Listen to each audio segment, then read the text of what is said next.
Hello veterans, well wishers, my friends, good morning. आज मैं सबसे पहले ये बताना चाहूँगा कि अभी तक सुप्रीम कोर्ट से ऐसी कोई खबर नहीं है कि जिसके लिए हम बहुत उत्सुक और ललायत बैठे हुए हैं।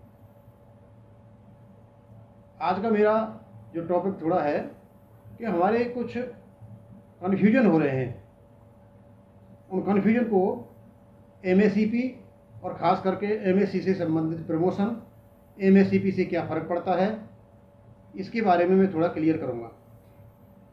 तो मैंने आज इसको रखा टॉपिक को कि सूचना, अफवाह, गलतफहमी और नुकसान। हमारे पास जो कोई चीज़ आती है वो सूचना के रूप में ही आती है। कुछ सूचनाएं तो हमारी अफवाहें होती हैं और कुछ सूचीबद्ध तरीके से हमारे पास आती है, जैसे रूल्स, रेगुलेशंस, प्रोसीजर्स वगैरह। इसका एक उदाहरण देना चाहूँगा कि अफवाह में कैसे आती है। आज सवेरे जब मैं ट्रेडमिल पर 6 बजे एक्सरसाइज करने गया तो उस समय में सबसे पहले यूट्यूब खोल करके मेरे सेव किए हुए 4 गाने सुनता हूँ, जो शिव भगवान के, विष्णु भगवान के और देवी माँ के गाने होते हैं। तो जैसे मैंने यूट्यूब खोला तो सबसे पहले मुझे एक सूचना मिली, एक सैनिक यूट्यूबर की थी, कि भारत सरकार ने जो 90 दिन का टाइम मांगा है उसका फैसला। मैं बड़ा खुश हुआ और कम से कम 1 घंटे में वो 2500 लोगों ने देख भी लिया था, व्यूज आ रहे थे। तो मैं सोचा कोई सूचना रात को आ गई होगी, हमें पता नहीं होगा। जब मैंने उसको खोला तो खोलने के बाद कुछ नहीं था, और जितना मुझे दुख हुआ, ठीक है कोई बात नहीं है, ये करते रहते हैं। उसके बाद जैसे ही मैंने एक्सरसाइज बंद की, फिर मैंने यूट्यूब खोला तो एक यूट्यूबर का देखा मैंने, वो कह रहे हैं कि सुप्रीम कोर्ट द्वारा एक वर्किंग ग्रुप का गठन किया गया है OROP 2 पर। OROP 2 का नाम लिया। जब उसको खोला तो पता चला OROP 1 की बात कर रहे थे, और जो 2014 में जो वर्किंग ग्रुप का गठन किया गया था उसकी वो लिस्ट दिखा रहे थे। मुझे देखकर बड़ा दुख हुआ। ये सैनिक यूट्यूबर थे। ये सब देख करके मुझे लगा कि ये जो सूचना है, ये सूचना नहीं है, ये एक प्रकार की अफवाह है, गलतफहमी है, और हमें नुकसान कर रही है, हमें दुखी करती है, व्यथित करती है मुझे। तो मैं कहना चाहूँगा सैनिक यूट्यूबर से कि भाई जानबूझकर गलत सूचना देना किसी खास मकसद से, ये एक सैनिक का कैरेक्टर नहीं है, एक ये सैनिक का आचरण नहीं है। अनजाने में हो जाए कोई बात नहीं है, जानबूझ करके उसी बात को बार बार करना वो ठीक नहीं है। अब मैं बहुत सिंपल बातें बताऊंगा। एमएससीपी पर हमको एक बहुत बड़ा, एमएससीपी की सूचना है, एक बहुत बड़ी गलतफहमी हो रही है। हमारे अधिकतर रिटायर्ड सैनिक ये मानते हैं कि एमएससीपी मिलने से उनका प्रमोशन हो जाता है। ये गलत धारणा है। एमएससीपी से कोई भी प्रमोशन नहीं मिलता है। प्रमोशन जब मिलता है कोई वैकेंसी होती है, अदरवाइज प्रमोशन नहीं मिलता है। एमएससीपी प्रमोशन नहीं है। और ये प्रमोशन के लिए किसी भी डिपार्टमेंट में हो, वहाँ एक रिजर्वेशन का रोस्टर बनता है। एमएससीपी देने के लिए कोई भी रिजर्वेशन का रोस्टर नहीं बनता है। ये हो सकता है कि एक साथ जो सिपाही है, एक साथ 8 साल के बाद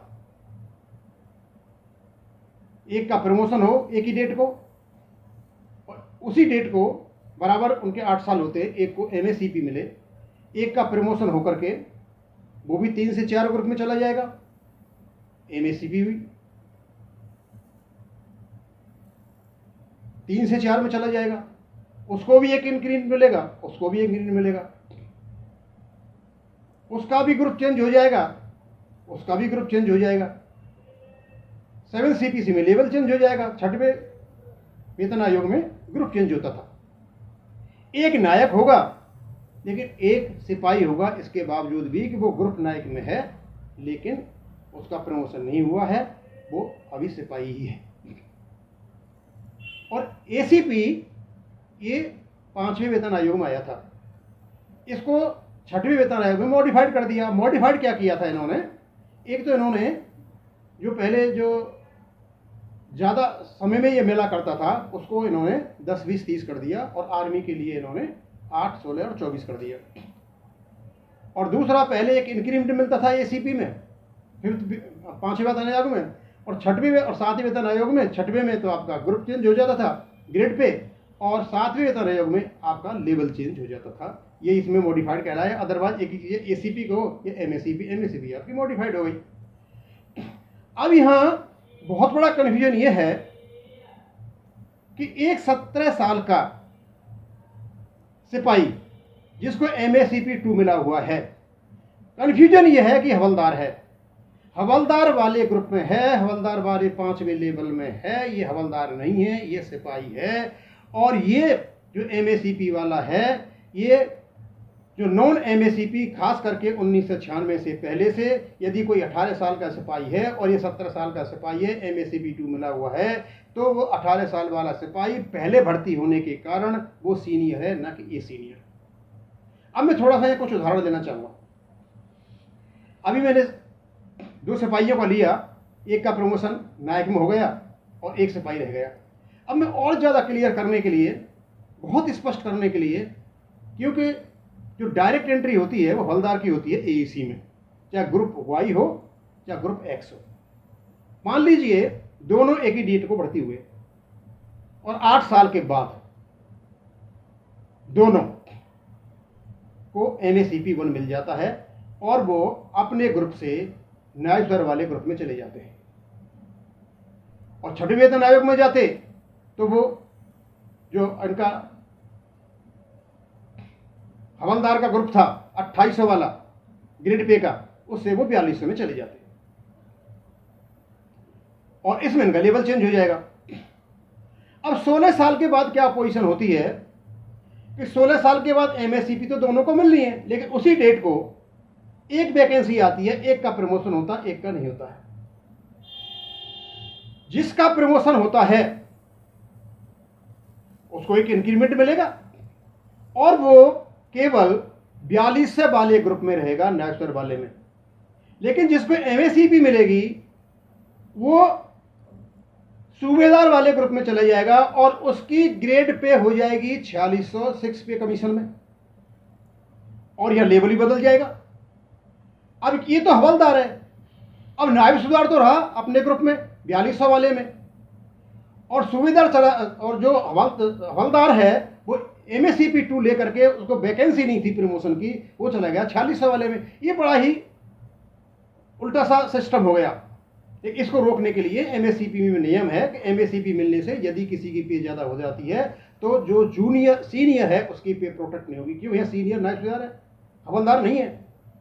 जो नायब सूबेदार अपने ग्रुप में है, प्रमोशन की वजह से रह गया, अदरवाइज वो भी उसी में चला जाता। तो यहाँ जो मैं आपको क्लैरिफाई करना चाहता हूँ कि एमएससीपी 2 मिलने के बावजूद भी एक ही डेट को भर्ती हुए 2 व्यक्ति, जिसको प्रमोशन हुआ वो नायब सूबेदार हुआ, और जिसका प्रमोशन नहीं हुआ, जिसको एमएससीपी 2 मिली, वो केवल हवलदार ही रहा। इससे जाहिर होता है, साफ जाहिर होता है कि एमएससीपी मिलने से किसी प्रकार का प्रमोशन नहीं होता है। एमएससीपी मिलने से व्यक्ति अपने ही लेवल में रहता है, अपने ही ग्रुप में रहता है, और उस ग्रुप में रहने वाले सारे लोग जितने भी हैं सब उसी ग्रुप के होंगे।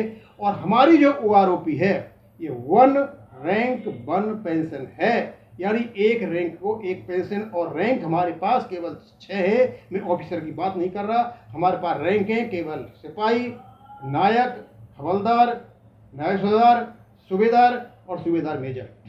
यानी OROP मिलेगी तो इन रैंकों से मिलेगी, ये नहीं मिलेगी कि एमएससीपी 2 है या एमएससीपी 1 है, एमएससीपी 3 है। एमएससीपी प्रमोशन नहीं होता है, जो रैंकों में प्रमोशन होता है उससे हमको एमएससीपी मिलेगी।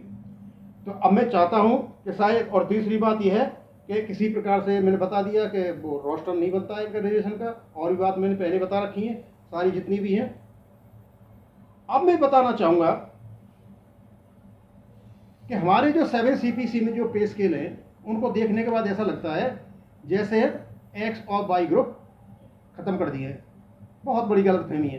कम से कम 90% लोगों को ये गलतफहमी है कि उसमें देखने के बाद कि भाई जो 21,700 जो सिपाही की भर्ती का रैंक है वो सब कुछ खत्म हो गया, बस एक ही ग्रुप रह गया है सिपाही का। भैया नहीं, ऐसा नहीं है। ये बेसिक पे का अंतर खत्म किया है। अभी भी आर्मी में एक्स और वाई ग्रुप हैं। जब तक एक्स पे रहेगी तब तक यहां पर एक्स और वाई ग्रुप रहेंगे। केवल और केवल जो एक्स और वाई ग्रुप की जो बेसिक पे में फर्क था उसको खत्म किया गया है। और सबसे खुशी की बात यह है कि इन्होंने हमारी पे सेट करते वक्त 7 CPC में इन्होंने हमारी पे जो एक्स ग्रुप की ज़्यादा थी उससे किया है। और जितने भी वाई ग्रुप के रैंक हैं इन सब की बेसिक पे लगभग एक्स ग्रुप की मिनिमम फिटमेंट टेबल के बराबर कर रखी है। केवल और केवल एक्स ग्रुप के सिपाही और एक्स ग्रुप के और वाई ग्रुप के नायक सुधारों को छोड़कर। इसको बताऊंगा मैं कैसे कैसे किया है इन्होंने। तो आप ये समझ लें कि जो MSCP है वो किसी भी हालत में प्रमोशन नहीं है। अब मैं आपको बताऊंगा, ध्यान से सुनना थोड़ा सा, कि जब हम देखते हैं 7 CPC के स्केल 3, 4, 5 और आगे भी सूबेदार मेजर वहां तक जितने भी हम देखते हैं तो देखने के बाद ऐसा लगता है कि अब तो कोई ग्रुप है ही नहीं, खत्म कर दिया ग्रुप तो सारे।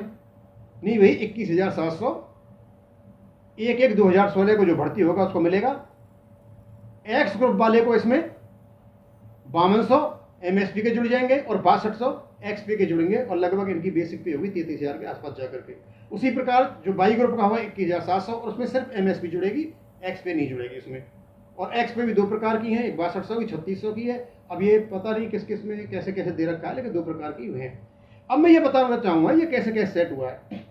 जो सिपाही एक्स ग्रुप का था मिनिमम फिटमेंट टेबल उसकी थी 8,840, तो उसकी जो बेसिक पे होनी चाहिए थी मिनिमम फिटमेंट टेबल से 22,719 होनी चाहिए थी, लेकिन इसको सेट किया 21,700, यानी उसको यहाँ 1,000 रुपये का नुकसान है। इसका हमने लेटर भी लिखा था कि भाई ठीक है तुम एक्स ग्रुप के बराबर बाई ग्रुप को कर दो, लेकिन एक्स ग्रुप को क्यों नुकसान कर रहे हो। उसका कोई जवाब नहीं आया हमारे पास, लेकिन तसल्ली ये है कि एक्स ग्रुप को इस बार जो एक्स पे है वो 3600 से बढ़ा करके 6200 कर दिए, काफ़ी वो अधिकतर उसमें कवर हो जाते हैं। तो वो तसल्ली करेंगे, चलो कोई बात नहीं, 1,000 का नुकसान हुआ है तो कम से कम हमें वहाँ पर फायदा हो गया है काफ़ी।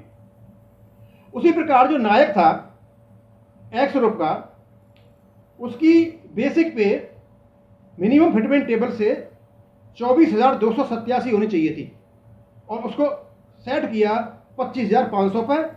और जो बाई ग्रुप का नायक था उसकी 23,231 होनी चाहिए थी मिनिमम फिटमेंट टेबल से। इनको 2-3 हज़ार का फायदा हुआ, इनको भी 25,500 पे, क्योंकि उनके जो ग्रुप है उनमें जो इनिशियल पे है उसमें कोई फर्क नहीं है, एक जैसा ही है। उसी प्रकार जो हवलदार था ये मिनिमम फिटमेंट टेबल से जब ये लेते तो इनकी बैठती 27,036, लेकिन इनको 29,200 पे किया।